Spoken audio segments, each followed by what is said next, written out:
दिल्ली की एक अदालत ने सुलीबाई और बुलीबाई केस के मुलजिमीन को इंसानी बुनियादों पर मशरूत जमानत दे दी है। अदालत ने बुलीबाई ऐप केस के मुलजिम नीरज बिश्नोई और सुलीबाई ऐप के खालिक ओमकारेश्वर ठाकुर को जमानत दे दी। अदालत ने मुलजिमीन को जमानत देते हुए कहा कि दोनों ने पहली बार जुर्म किया, इसलिए इन्हें ज्यादा दिनों तक जेल में रखना मुनासिब न होगा। इन्हें मशरूत जमानत दी गई है। मुलजिमीन मुल्क छोड़कर नहीं जा सकेंगे और समाज की तारीख पर इन्हें हाजिर होना होगा। तफ्तीशकारों को अपने ठिकाने की जानकारी देनी होगी। अदालत के मुताबिक मुलजिमीन के खिलाफ चार्जशीट पहले ही दाखिल की जा चुकी है। और इस पूरे मामले पर बात करने के लिए हम सीधा रुख करेंगे दिल्ली का, जहां से मालूमात सुशील इस वक्त जुड़े। सुशील, बड़ी खबर आ रही है, सुलीबाई और बुलीबाई केस में मुलजिमीन को जमानत मिल गई है, क्या है पूरा मामला? देखिए, साफ तौर से पटियाला हाउस के कोर्ट के सामने फिलहाल ये तीसरी बार जमानत अर्जी दाखिल की गई थी, लेकिन कोर्ट ने इस बार बुलीबाई ऐप के जो फिलहाल मुख्य आरोपी है नीरज बिश्नोई, उनको जमानत दे दी है। हालांकि कोर्ट ने इस पूरे मामले में ये कहा है कि मानवता के आधार पर इतने लंबे समय तक आरोपियों को जमानत पर नहीं रखा जा सकता है, क्योंकि इस पूरे मामले में अभी पुलिस इन्वेस्टिगेशन कर रही है। लिहाजा इन तमाम आरोपियों को जमानत दी जानी चाहिए, क्योंकि इस पूरे मामले में दिल्ली पुलिस की तरफ से अभी भी कुछ ऐसे मामले हैं जिसमें चार्जशीट दाखिल नहीं की गई है। लिहाजा कोर्ट ने कहा है कि डायरेक्ट फिलहाल सबूत इस पूरे मामले में नहीं मिला है, लेकिन जमानत देते हुए कोर्ट ने बहुत कड़े शर्त रखे हैं। फिलहाल इन आरोपियों को लेकर ये शर्त रखा गया है कोर्ट में कि जो आरोपी हैं वो अपना पासपोर्ट फिलहाल कोर्ट में सरेंडर करेंगे। संबंधित जांच अधिकारी के सामने जब भी वो जांच के लिए बुलाएंगे, उनके समक्ष इनको पेश होना होगा। जो इस केस से संबंधित गवाह हैं, उनसे किसी भी प्रकार से कोई भी संपर्क नहीं रखा जाएगा और ना उन्हें प्रभावित करने की कोशिश की जाएगी। अगर आरोपियों के द्वारा इन तमाम शर्तों का उल्लंघन किया जाएगा तो इन तमाम आरोपियों की जमानत तुरंत फिलहाल कैंसिल करके उनको वापस जेल भेज दिया जाएगा। चलिए, बहुत बहुत शुक्रिया सुशील इस तमाम जानकारी के लिए। आगे बढ़ेंगे। एनफोर्समेंट डायरेक्टरेट ने महाराष्ट्र हुकूमत के वजीर अक़लियती उमूर नवाब मलिक और उनके अफराद खाना के नाम कुर्ला, बांद्रा और सांता क्रूज में वाक़ मुख्तलिफ जायदादों की तफसीलात से मुतल्लिक़ दस्तावेज़ात तलब किए हैं। ईडी के असिस्टेंट डायरेक्टर नीरज कुमार ने मनी लॉन्ड्रिंग की रोकथाम एक्ट 2002 के तहत नवाब मलिक के खिलाफ जारी तहकीकात के लिए मालूमात तलब की है। कुमार ने ये खत 24 मार्च को लिखा है, जिसमें इनसे तस्दीक शुदा दस्तावेजात और दीगर रिकॉर्ड फराहम करने की अपील की गई है। जिन जायदादों की मालूमात मांगी गई है वो मलिक, इनके अहलिया महजबिन और उनके बेटे फराज के नाम बताई जा रही हैं। और प्रशांत इस वक्त मुंबई से हमारे साथ रास्तौर पर जुड़े हैं। प्रशांत, नवाब मलिक की मुश्किलें कम नहीं हो रही थी, अब उनके घर वाले भी मुश्किल में पड़ते नजर आ रहे हैं। देखिए, इसमें कोई दो राय नहीं है, क्योंकि पिछले दिनों ये देखा गया है कि ईडी ने कई बार नवाब मलिक के बेटे को समन करके बुलाया था पूछताछ के लिए, लेकिन ईडी के सामने जो है उनके बेटे हाजिर नहीं हुए। उनके वकील की तरफ से वहाँ पर यह बताया गया था उन्हें थोड़ा समय चाहिए, उन्होंने अपनी बात रखने के लिए जब समय मिलेगा तो आकर रखेंगे। लेकिन वहीं हम बताएं आपको कि कल जो है ईडी की तरफ से ठोस कदम उठाया गया है। ईडी ने सिर्फ नवाब मलिक ही नहीं बल्कि उनकी पत्नी और उनके बेटे के नाम पर जो प्रॉपर्टी मुंबई में है उसका रजिस्ट्रार से जो है पूरा डिटेल मांगा है। जो जानकारी सामने आई है ईडी के हाथ, सांता क्रूज वेस्ट में एक फ्लैट है जो उनके बेटे के नाम पर है और बांद्रा वेस्ट में एक फ्लैट है जो उनके बेटे के नाम है। उसकी लेन देन किस तरह से की गई थी, किससे खरीदा गया था, इन सारी चीज़ों का ब्यौरा जो है ईडी जो है निकालने की कोशिश कर रही है। वहीं दूसरी तरफ मैं आपको बता दूं, कुर्ला में जहां पर उनका परिवार नवाब के साथ रहता था, नूर मंजिल जो इलाका है कुर्ला में, वहां पर नूर मंजिल करके इमारत है, वहां पर जो उनके 3 फ्लैट्स हैं वो नवाब मलिक के नाम पर हैं। तो वो भी कैसे खरीदा गया था, किससे खरीदा गया था, कब खरीदा गया था, कितने में खरीदी गई थी, इन सारी चीज़ों की जांच जो है ईडी कर रही है। क्योंकि आपको याद दिला दूं कि गो वाला कंपाउंड जो कुर्ला में ही है, जिसे खरीदा गया था नवाब के परिवार की तरफ से, और जब उसे खरीदा गया था तो ये बात सामने आई थी कि हसीना पारकर जो है उनके जो साथीदार है उनसे खरीदा गया था और हवाला के चलते वो पैसों की लेन देन की गई थी और उसी मामले के चलते इनकी गिरफ्तारी भी हुई है। फिलहाल नवाब मलिक अर्थर रोड जेल में बंद है, जेल कस्टडी में है और ईडी अब जो डिटेल रजिस्ट्रार से ले चुकी है उसकी तस्दीक करेगी, जानकारी लेगी और जो परिवार के लोग हैं, जैसे उनकी पत्नी हो गई, उनके बेटे हो गए, उनसे जो है लेन देन की जो प्रक्रिया को अंजाम दिया गया, फ्लैट कब लिया गया था, प्रॉपर्टी कब खरीदी गई थी, कितने में खरीदी गई थी, जो लेन देन की प्रक्रिया है वो कैसे की गई थी, कैश दिया गया था, चेक दिया गया था, यानी तमाम वो चीज़ें हैं वो खंगालने की कोशिश ईडी की तरफ से किया जाएगा, क्योंकि ईडी ने हवाला का ही केस जो है नवाब मलिक के खिलाफ दर्ज किया है। बहरहाल देखने वाली बात प्रशांत होगी कि प्रशांत जो इस ED पूरे मामले पर अघाड़ी सरकार का क्या कहना है, क्योंकि लगातार ये इल्जाम लगता रहा है कि ईडी जानबूझकर फंसाने की कोशिश कर रही है या परेशान करने की कोशिश कर रही है। अब किस तरह का रिएक्शन आ रहा है सरकार की तरफ से? देखिए, फिलहाल जो प्रॉपर्टी का डिटेल मांगा गया है ये 24 तारीख को मांगा गया था और ईडी के पास ये डिटेल जो है आ चुकी है। ऐसे में अब तक सरकारी सरकार की तरफ से कुछ भी रिएक्शंस इस बात को लेकर के नहीं आए, लेकिन हमने देखा पिछले दिनों जब बजट सेशन चल रहा था विधान भवन में, तो वहाँ पर भी महाविकास आघाड़ी का स्टैंड एकदम क्लियर था कि नवाब मलिक अब इस्तीफा नहीं देंगे, उनकी गिरफ्तारी को गलत बताया गया। केंद्रीय एजेंसी जो है अब महाराष्ट्र सरकार को टारगेट कर रही है, उनका पहले से ही एक फंडा बन चुका है और यही वजह है कि अगर आप देखें तो इतने दिनों जेल में होने के बावजूद भी नवाब मलिक का इस्तीफा नहीं लिया गया है। बहरहाल देखने वाली बात होगी कि निचली अदालत से नवाब मलिक को किसी प्रकार की राहत नहीं मिली, हाई कोर्ट से किसी प्रकार की राहत नहीं मिली, जांच एजेंसी अपना काम करी। ऐसे में ईडी आने वाले दिनों में क्या कुछ अहम खुलासे करती है जब एक बार फिर से नवाब मलिक की रिमांड खत्म होगी। क्या आने वाले दिनों में और किसी की गिरफ्तारियां संभव इस मामले में, ये सबसे बड़ा सवाल खड़ा होता है। और जो प्रॉपर्टी की जांच अब आगे ईडी कर रही है उसमें क्या कुछ खुलासे होते हैं, क्या वहां पर भी हवाला का कोई एंगल ईडी के हाथ लग पाएगा, ये तमाम चीजें हैं जिसे अब ईडी अपने हिसाब से खंगाल रही है और आने वाले दिनों में देखना होगा कि ईडी क्या कुछ इस मामले में सच सामने लाकर रखती है। तो कुल मिला के कहा जाए कि नवाब मलिक के लिए अभी मुश्किलात अभी और सामने और बढ़ेंगी।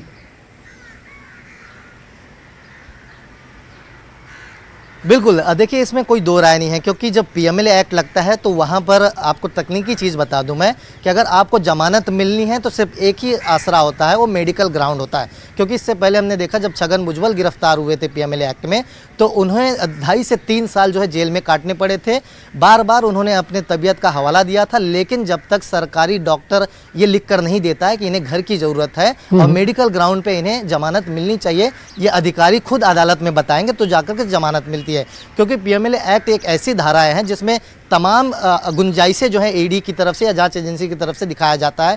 हवाला एक जरिया होता है, ये फंडिंग जो है टेरर में एक्ट में यूज़ होता है या देश के खिलाफ जो है फंडिंग यूज़ किया गया, ये तमाम चीज़ें जो हैं ये तथ्य जो है अदालत के सामने रखे जाते हैं और यही एक वजह है कि ऐसे मामलों में जमानत की जो गुंजाइश है बिल्कुल ख़त्म हो जाती है। और यही वजह हमने देखा कि अनिल देशमुख भी आज ईडी वाले मामले में उन्हें भी निचली अदालत से कोई राहत नहीं मिली है, हाई कोर्ट में उन्होंने दरवाज़ा खटखटाया है। अब देखना हो कि हाई कोर्ट क्या तय करता है, लेकिन अमूमन हमने देखा है कि ईडी यानी पीएमएलए एक्ट जो होता है उसमें जमानत की जो प्रक्रिया होती है सिर्फ एक ही मेडिकल ग्राउंड जो है वहाँ पर कंसीडर किया जाता है। ऐसे में नवाब मलिक की मुश्किलें बिल्कुल बढ़ती नजर आ रही है।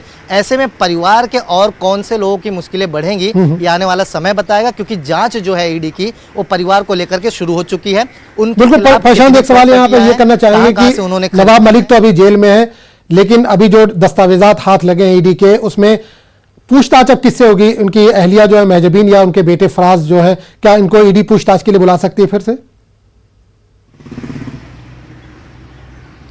बिल्कुल, देखिए ये पहलू एकदम साफ है और मैंने जैसे कहा कि पहले भी जो है ईडी ने उनके बेटे को तलब किया था, उनको पूछताछ के लिए बुलाया था, लेकिन उन्होंने अपने वकील के जरिए मैसेज दिया था कि वो किसी व्यस्त है कहीं पर और उन्हें थोड़ा समय जाएगा ईडी के सामने आने के लिए, और वो ईडी के सामने पेश नहीं हो पाए थे। लेकिन ईडी ने पहले भी उनके परिवार से दस्तावेज मांगे हैं उनकी संपत्तियों का, लेकिन अभी तक कोई दस्तावेज ईडी के पास नहीं आया था और यही वजह है कि ईडी ने डायरेक्टली रजिस्ट्रार से जो रिक्वेस्ट करके सारे डॉक्यूमेंट्स अपने पास मंगा लिए। ईडी के पास वो पर्याप्त डॉक्यूमेंट्स रजिस्ट्रार ऑफिस से मिल चुका है। बहरहाल अब देखना होगा कि परिवार ऐसे में क्या जवाब देता है ईडी को, क्योंकि आने वाले दिनों में ये बात साफ है कि जो हाथ में डॉक्यूमेंट ईडी के लगे हैं उसे क्लियर करने के लिए उनके परिवार को बुलाया जाएगा, पूछताछ किया जाएगा और ये बात क्लियर किया जाएगा कि जिस तरह से लेन देन इन प्रॉपर्टियों को खरीदने के लिए किया गया है और जिन लोगों से खरीदा गया है वो कौन से लोग हैं। यानी आने वाले दिनों में कई ऐसे चेहरे, कई ऐसे पन्ने हैं जो ईडी बिल्कुल खोलेगी और देखना होगा कि उन पन्नों पर किनका किनका नाम आता है, कौन कौन से ऐसे चेहरे जो सामने आते हैं। तो इन सारी चीज़ों के लिए हमें थोड़ा इंतजार करना होगा। ईडी की जांच किस दिशा में जाती है ये ईडी आने वाले समय में तय कर पाएगी। चलिए, बहुत बहुत शुक्रिया प्रशांत इस तमाम जानकारी के लिए। फिलहाल वक्त हो चला एक छोटे से ब्रेक का। ब्रेक के बाद हम फौरन हाजिर होते हैं।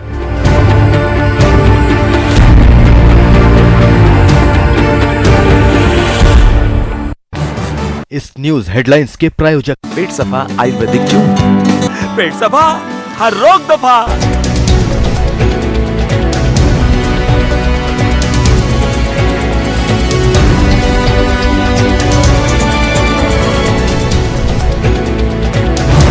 इस न्यूज हेडलाइंस के प्रायोजक पेट सफा आयुर्वेदिक क्यों? पेट सफा हर रोग दफा।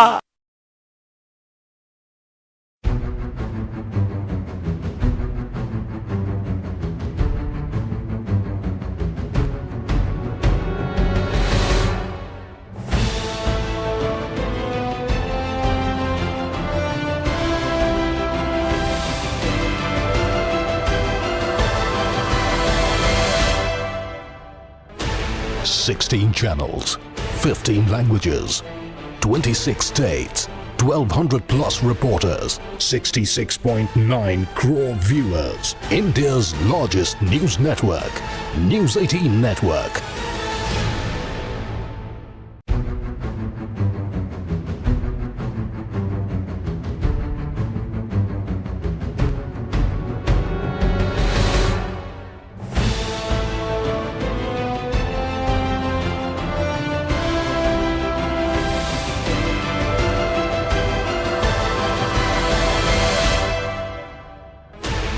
Sixteen channels, 15 languages, 26 states, 1,200 plus reporters, 66.9 crore viewers. India's largest news network, News 18 Network.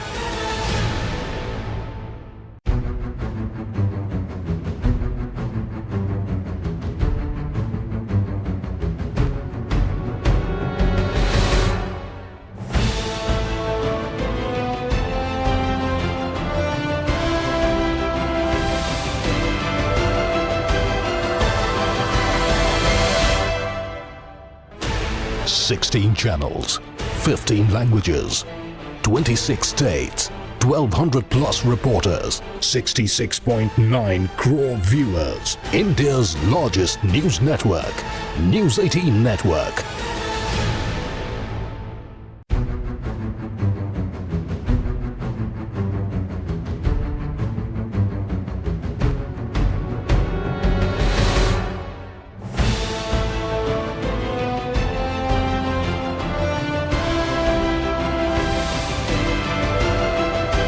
Headlines के प्रायोजक पेट सफा आयुर्वेदिक क्यों? पेट सफा हर रोग दफा।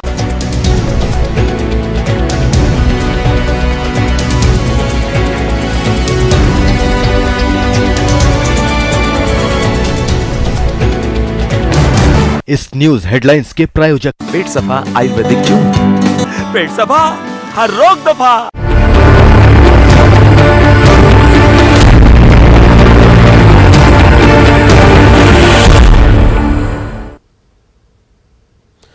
आज फिर पेट्रोल और डीजल की कीमतों में इजाफा हुआ है। दिल्ली में पेट्रोल 80 पैसे और डीजल 70 पैसे फी लीटर महंगा हो गया है। दिल्ली में 1 लीटर पेट्रोल की कीमत 100 रुपए के पार हो गई। वहीं दिल्ली में 1 लीटर डीजल के लिए 91 रुपए 47 पैसे आपको अदा करने होंगे।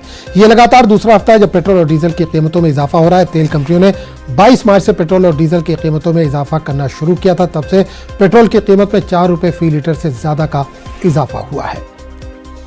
और इस पूरे मामले पर बात करने के लिए हम सीधे रुक करेंगे दिल्ली का, जहां से नुमाइंदा रचना इस वक्त सीधे तौर पर जुड़ रही है। रचना, लगातार पेट्रोल और डीजल की कीमतों में इजाफा हो रहा है। दिल्ली में 100 रुपए के पार हो गए पेट्रोल।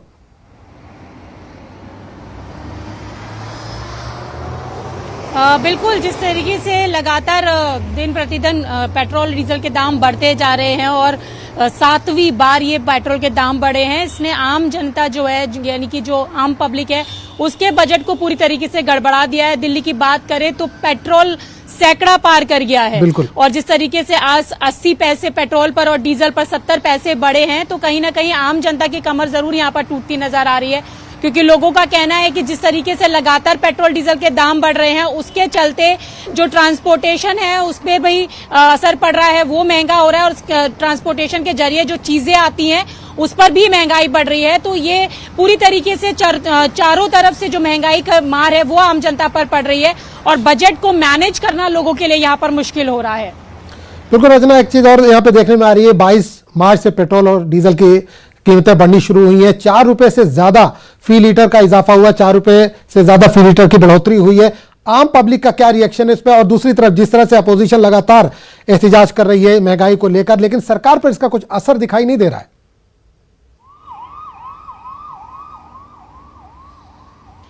देखिए, आम जनता की अगर बात करें तो आम जनता तो महंगाई की मार झेल ही रही है, क्योंकि जो लोगों को अपने ऑफिस जाना है या किसी जरूरी काम से अपने व्हीकल से जाना है, तो पेट्रोल डीजल की दाम जिस तरीके से लगातार बढ़ते जा रहे हैं, उसका सीधा असर उनके बजट पर पड़ रहा है और उनकी जेब से ज्यादा पैसे जा रहे हैं। तो ऐसे में जो मैनेज कर वो चल रहे थे बजट, वो गड़बड़ा रहा है। और अगर हम घर की डेली नीड्स की बात करें तो फल, सब्जी, दूध, जो कि ट्रांसपोर्टेशन के जरिए एक राज्य से दूसरे राज्य में आता है, तो उस पर भी इसका असर पड़ रहा है। तो सैकड़ा पार कर गया जिस तरीके से पेट्रोल का दाम। और अगर हम अपोजिशन की बात करें तो अपोजिशन लगातार पेट्रोल डीजल के दाम को लेकर जो हंगामा कर रही है, प्रदर्शन कर रही है। तो ऐसे में चारों तरफ से महंगाई जिस तरीके से पेट्रोल डीजल की बढ़ रही है, उससे जनता भी परेशान है, अपोजिशन भी सरकार को पूरी तरीके से घेरने की तैयारी में है। लेकिन जिस तरीके से क्रूड ऑयल के दाम बढ़ रहे हैं, तो वो कहीं ना कहीं पेट्रोल डीजल के दाम बढ़ रहे हैं और इसका असर जो आम जिंदगी है उस पर पड़ता हुआ नजर आ रहा है यहाँ पर। बिल्कुल, रूस और यूक्रेन में जो जंग चल रही है उसको लेकर और पेट्रोल को लेकर जोड़ा जा रहा है, तो क्या जानकारों का क्या मानना है कि आने वाले दिनों में और महंगाई देखने को मिलेगी और इसमें इजाफा होगा?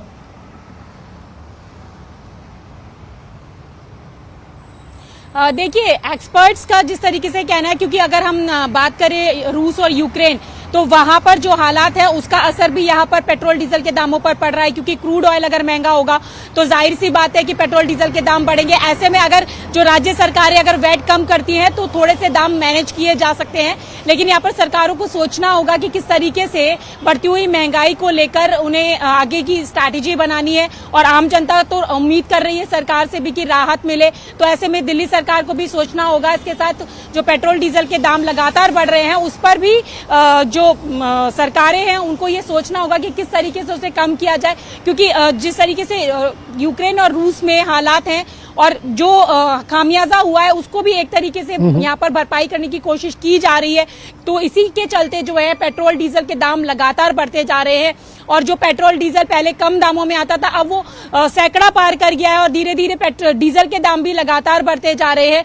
तो जाहिर सी बात है कि इसका सीधा असर जो है वो आम जनता पर पड़ रहा है, क्योंकि आम जनता को अपने खर्चे किस तरीके से मैनेज करने पड़ रहे हैं, किस तरीके से अपने बजट को चलाना पड़ रहा है, ये सबसे बड़ी बात यहाँ पर है। चलिए रचना, बहुत बहुत शुक्रिया इस तमाम जानकारी के लिए। आगे बढ़ेंगे। कुशीनगर में बाबर की हुई मुबैना लिंचिंग के तमाम चारों मुलजमीन को पुलिस ने गिरफ्तार कर लिया। साथ ही मुतासरा खानदान के लिए योगी आदित्यनाथ ने 2 लाख रुपए मुआवजे का भी ऐलान किया है। सीएम योगी ने बाबर की हुई मुबैना लिंचिंग पर दुख का इजहार किया था, साथ ही अफसरान को मामले की अच्छी तरीके से जांच करने का हुक्म दिया था। बाबर ने उत्तर प्रदेश में बीजेपी की जीत के बाद खुशी में मिठाइयां तकसीम की थी। मुश्तइल पड़ोसियों ने इसकी पिटाई की थी, जिसके बाद अस्पताल में इलाज के दौरान बाबर की मौत हो गई थी।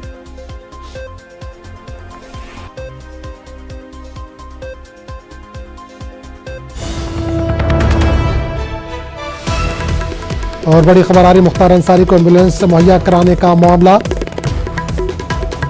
डॉक्टर अलका राय और अलका राय का भाई शीशनाथ गिरफ्तार।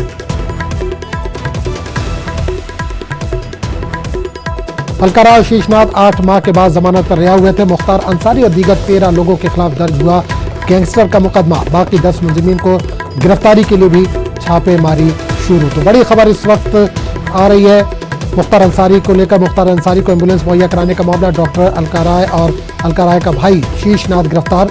अलका राय और शीशनाथ 8 माह बाद जमानत पर रिहा हुए थे। मुख्तार अंसारी और दीगर 13 लोगों के खिलाफ दर्ज हुआ गैंगस्टर का मुकदमा। बाकी 10 मुलजिमीन की गिरफ्तारी के लिए भी छापेमारी शुरू।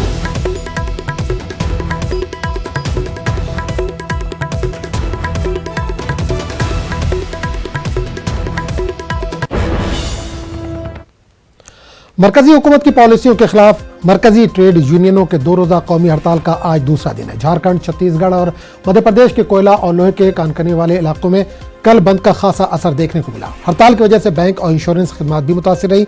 मरकजी हुकूमत की जानिब से कौमी असासों के फरोख्त, 4 मजदूर मुखालिफ लेबर कोड मुतारिफ कराने और निजीकारी के खिलाफ मजदूर तंजीमें 2 रोजा हड़ताल पर है। मरकजी ट्रेड यूनियनों और मजदूर फेडरेशन के पीर को हड़ताल का मिलाजुला असर रहा। हड़ताल का असर बैंकों, डाकखानों, इंश्योरेंस, कोयला वगैरह जैसे सेक्टर में कुछ जगहों पर नजर आया।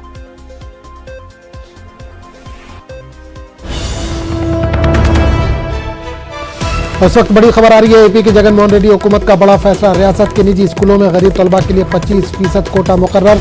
इस कोटे में यतीमों माजूरीन के लिए 5% ज़ैली कोटा मुकर्रर। एससी तबके के लिए 10%, एसटी के लिए 4% ज़ैली कोटा, अक़लियतों बीसी जुमरे के लिए भी 6% ज़ैली कोटा मुकर्रर। तो बड़ी खबर इस वक्त आंध्र प्रदेश से आ रही है। आंध्र प्रदेश में एपी की जगन हुकूमत ने बड़ा फैसला किया है। जगन मोहन रेड्डी हुकूमत का बड़ा फैसला, रियासत के निजी स्कूलों में गरीब तलबा के लिए 25% कोटा मुकर्रर किया गया है। इस कोटे में यतीमों माजूरीन के लिए 5% ज़ैली कोटा मुकर्रर, एससी तबके के लिए 10%, एसटी के लिए 4% ज़ैली कोटा, अक़लियतों बीसी दीगर जुमरे के लिए भी 6% ज़ैली कोटा मुकर्रर। इस पूरे मामले पर बात करने के लिए हम सीधे रुख करेंगे अपने नुमाइंदे इसहाक के पास, जो इस वक्त हमारे साथ फोन लाइन के साथ जुड़े हैं।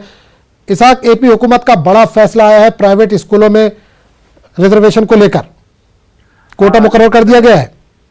हाँ हजम, देखा जाए तो पहले से जो गरीब तबके के लोगों को प्राइवेट स्कूलों में देने का पहले से ही फैसला लिया गया है। उसको आने वाले साल से, अगले साल से पूरी तरह से इम्प्लीमेंट करने के लिए जो है ना गवर्नमेंट हुकूमत की तरफ से ये जो कमेटी बिठाई गई, वो कमेटी का फैसला हुआ कि किस तरह किन किन लोगों को कितना कितना परसेंटेज रिजर्वेशन दिया जाए, और 25% जो है ना पूरी तरह से इम्प्लीमेंट करने के लिए जो गरीब तबके के जो बच्चे हैं वो जो है ना प्राइवेट स्कूलों में अच्छी तरह से पढ़ाई करे। वही दूसरी तरफ गवर्नमेंट की तरफ से जो गवर्नमेंट स्कूल है उसमें भी पूरी तरह से इंग्लिश मीडियम को आने वाले साल से सीबीएसई तरह से लागू किया जा रहा है। वही दूसरी तरफ जो है ना हाई स्कूल और हाई ग्रेड जो एजुकेशन है हाई लेवल का, उसमें जो है ना पूरी तरह से जो गरीब तबके के जो मुस्लिम माइनॉरिटी, एसटी, एससी, बीसी और जो यतीम बच्चे हैं खासकर उन लोगों को जो है ना पूरी तरह से रिजर्वेशन को इम्प्लीमेंट करने के लिए जो है ना कमेटी फैसला किया गया। इस कमेटी पर जो है ना गवर्नमेंट की तरफ से जल्द ही जीओ इशू होगा। बिल्कुल, जैसा कि एक चीज और जान लीजिए, 25% एक बड़ा नंबर होता है, तो जो गरीब बच्चे 25% पढ़ेंगे, क्या वो मुफ्त में पढ़ाई करेंगे या उनका खर्चा सरकार उठाएगी या किस तरह से होगा? इस ताल्लुक से कुछ जानकारी मिल पा रही है? गवर्नमेंट की तरफ से जो है ना ये 25% के जो बच्चे हैं एन एवरेज वो कितने खर्च होता है उसके तरफ से जो है ना सालाना लगभग 40,000 के 40 पर 2,500 के करीब जो है ना लागत आने की जो है ना गवर्नमेंट की तरफ से फैसला है। उस हिसाब से ना बच्चे को तरफ से जो है ना खर्च किया जाएगा। ये पूरी जो है ना 25% रिजर्वेशन के जो बच्चे हैं पूरी तरह से गवर्नमेंट की तरफ से प्राइवेट जो स्कूल्स है उन्हें फंड दिया जाएगा। उस फंड से जो है ना ये 25% के बच्चे जो है ना पूरे पढ़ेंगे। चलिए, बहुत बहुत शुक्रिया इसहाक इस तमाम जानकारी के लिए। मध्य प्रदेश के 5 लाख से ज्यादा मुस्तकीन को आज अपना आशियाना मिलेगा। वज़ीर-ए-आज़म नरेंद्र मोदी प्रधानमंत्री आवास योजना ग्रामीण के तहत गृह प्रवेशम प्रोग्राम में शिरकत करेंगे। वज़ीर-ए-आज़म इस मौके पर खिताब भी करेंगे। प्रधानमंत्री आवास योजना ग्रामीण स्कीम के तहत मुल्क के हर जरूरतमंद खानदान को तमाम बुनियादी जरूरियात के साथ एक पक्का मकान फराहम कराया जाता है। इस तकरीब में रिवायती तकरीबात भी मुनक़िद की जाएंगी।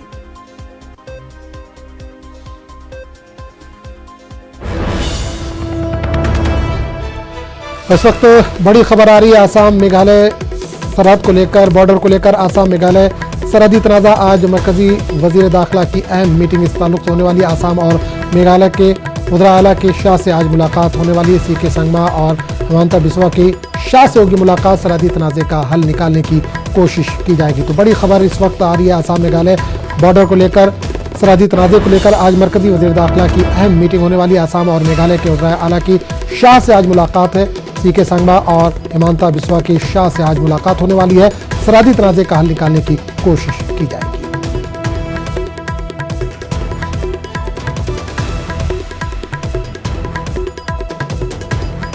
तो इस वक्त बड़ी खबर आ रही है आसाम और मेघालय सरहद को लेकर, जो तनाज़ा चल रहा था उस पर आज मरकजी वज़ीर दाखिला की अहम मीटिंग होने वाली है। आसाम और मेघालय के वज़ीर आला की शाह से आज इस सिलसिले में मुलाकात होने वाली है। सीके संगमा और हिमंता बिस्वा की शाह से मुलाकात होगी। सरहदी तनाज़े का हल निकालने की कोशिश की जाएगी।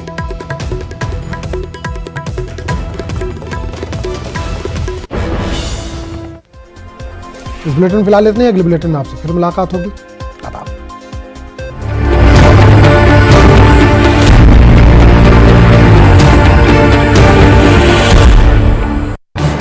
इस न्यूज हेडलाइंस के